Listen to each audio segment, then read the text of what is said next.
got a question for Duro. Why the fuck don't you review a bike that is a bit more value orientated, a bit pricier, on the cheap, on the pricier? Here we have a Reid Osprey Elite. This bike is $500. This Garmin is $600. This bike is cheaper than this Garmin. Let's get it out and check out what we can get for $500. This is a lot of people cut waist zip ties. Put a knife in there, and then you just open them up like that. And then that way you got zip ties to go. Zip ties to go. So there you go. Save so much zip ties. And a little seal. I learned that from a multi-millionaire bike shop owner, Keith Wong. I was cutting the zip ties. I was, Harley, not cut. Smart. Use a knife. And you sold low. Thanks, Keith. Sold a lot of bikes to Keith. Good guy to work for. And you save, I meant to say, dolphin's nose. You save dolphin's nose. Throw out so much plastic. You know? Yeah, that's right. It's a waste.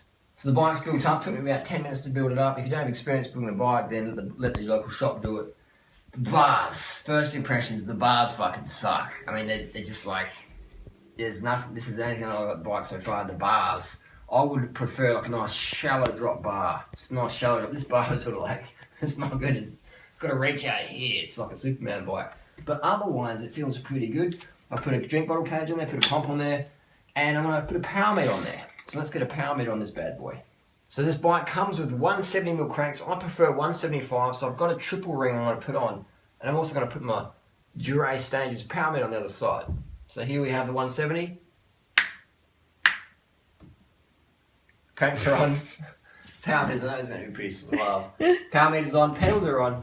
Now you can see it here, there's a little derailleur cable. That's going to happen on any bike. People hear when they're pedaling, that can often be a little derailleur cable. So just bend it back in like that. Perfect. So there you go. And also I changed the seat because you can see the seat here. It's a bit of a setback. I like push forward position. That's just personal preference. It's not a band design here. It's just personal preference for me. So I'll put that little bad boy in the back there.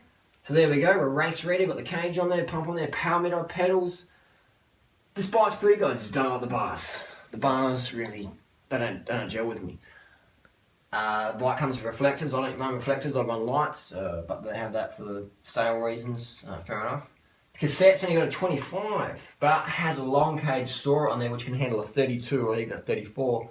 So if I keep this bike longer, I'll probably put a 32 cassette on there and make it a real fucking climbing rig. But other than that, the bike looks fantastic fucking value for $500. The only thing I don't like is it's only got a small 25 cassette in there. I would prefer 32. And these bars. What are we doing with these bars? We hate the bars. We need some shallow bars. That's anything else looks fucking unreal for $500. Let's go and do it. So I've measured my seat height. I know my measurements. You can put me on any bike in the world. And if I've got a tape measure, I can measure. That fucking hurts. What I'm going to say is that, what do you want to see me do with this bike? It's $500. What am I going to fucking do with it?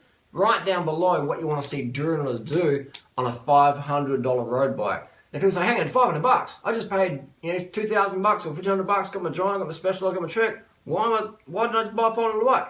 If you're buying a brand new bike for the first time ever, what you're paying for is a bike fit. Buying a bike online, you get it in your bike shop. What do I do with it? How I found it as a fit, bro? So when you buy a bike from a bike shop that I recommend, or a brand or whatever, you're buying a bicycle fit. You go in the shop. If you're in Adelaide, I recommend Kim at North Adelaide Cycles or Ashley from the Giant store. So what you're doing when you're going and buying a new bike, you're getting fitted up, getting measured out. A bike like this is a fantastic bike, it's good value, but if it's your first bike ever, I don't recommend buying it because it's bike fit. So if you can find a bike store that has a good bike fitter, then that's alright. But if you're buying a bike like a pair of shoes, it's a bit different. So when you buy your first road bike, you pay a bit extra because you get your bike fit, and then once you learn your measurements, you can ride whatever the fuck you want to ride. Let's do it. So write down below, what do you want to fucking see me do on a $500 bike? Write down fucking below. Let's fucking do it. And here's a website, reidcycles.com.au. This is the 2014 model Osprey Elite road bike, and that's what I've bought with my own money. So this is definitely a non-biased review, paid for it by myself, but looks to be an incredible bike for the money. I just got to change those bars. Those bars and me, we don't get along at all.